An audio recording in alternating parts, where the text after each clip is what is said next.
ఈరోజు ఒక్క శంషాబాదు లేదంటే ఒక్క జూబ్లీహిల్స్ నియోజకవర్గం కాదు, రాష్ట్రం మొత్తం కూడా పరిస్థితి ఇట్లే ఉన్నది.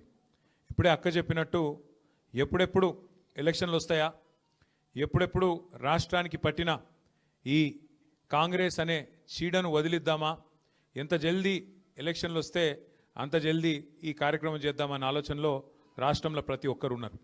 దీనికి ఏదో అర్జెంటుగా మాకేదో పదవులు రావాలనో బీఆర్ఎస్ అధికారంలో రావాలనో ఆరాటం కాదు. వాస్తవంగా జరిగింది ఏంటంటే, ఇంతకుముందు అక్క చెప్తున్నప్పుడు అదే ఆలోచిస్తూ ఉంటే నేను ఈ మధ్యన జూబ్లీహిల్స్ ఎలక్షన్లో మనోళ్ళు గల్లీ గల్లీ ఇల్లు తిరుగుతున్నారు, మనిషి మనిషిని కలుస్తున్నారు. ఎక్కడ పైన ఒకటే బాధ, ఒకటే మాట చెప్తున్నారు. నిన్న ఒక అమ్మని చూసిన నేను, వెంగళరావు నగర్ బస్తీ అనుకుంటా, అక్కడ వెంగళరావు నగర్ డివిజన్లో తిరుగుతుంటే ఆ అమ్మ బయటకు వచ్చి చెప్తున్నది, ఈయన ఏమంటా వచ్చిండో కానీ నేను కూడా రియల్ ఎస్టేట్ చేస్తా, నేను ప్లాట్లు అమ్ముతూ ఉంటా, కొంత బిజినెస్ చేస్తుంటా, ఈయన ఏమంటా వచ్చిండో కానీ 78 లక్షలకు అమ్మిన ఫ్లాటు ఇవాళ 35 లక్షలకు అమ్ముడు పోతున్నది అనే మాట అమ్మ చెప్తా ఉన్నది.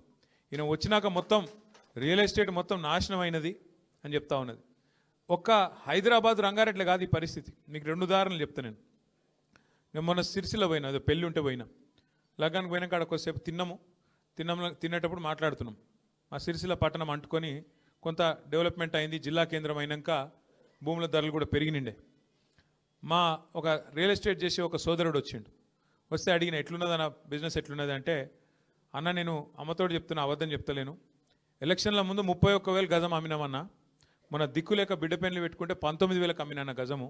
వాస్తవం చెప్తున్నా నీకు, అబద్ధం చెప్తలేను. ఇక కొనేటోడు ఎవడో కూడా కొనేటోడు అదే ఎక్కువ అన్నట్టు అయిపోయింది పరిస్థితి, ఇప్పుడు అంత దారుణంగా ఉందని చెప్పిండు.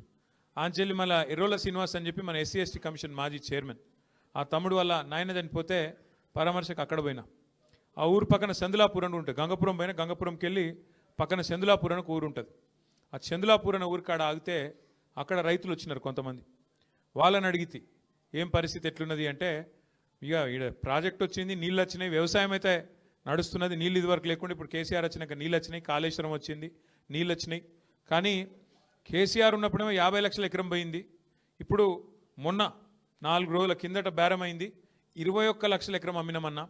ఇక మీకు అదే పొలం, వేరేది కూడా కాదు, అదే పొలం 50 లక్షలకు అడిగినరు, అప్పుడు అమ్మలేదు.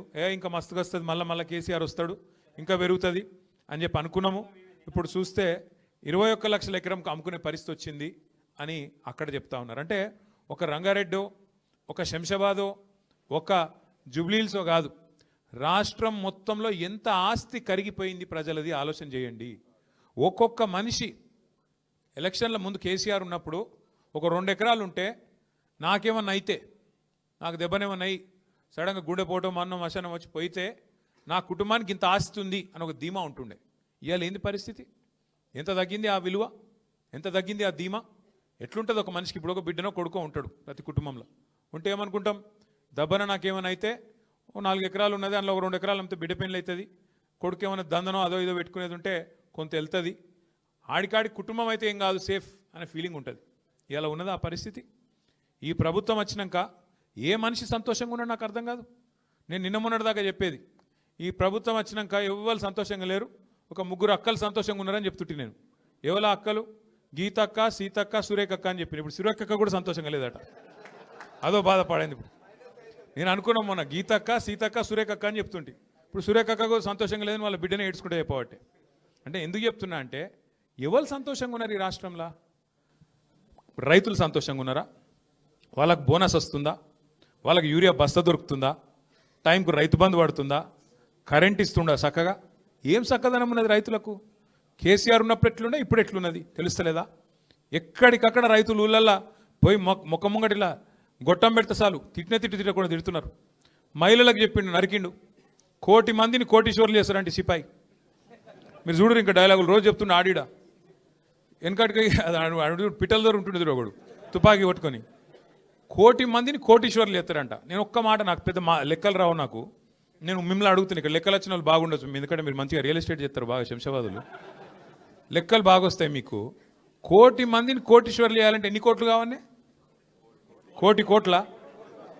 నీ బడ్జెట్ ఎంత, నీ లెక్క ఎంత, నీ కథ ఎంత? నువ్వు 1,000,000 మందిని కోటీశ్వర్లు చేసి ఏమన్నారు కూడా? అది ఏమన్నా చెప్తే కూడా కొద్దిగా అతికేటట్టు ఉండాలి లేదా?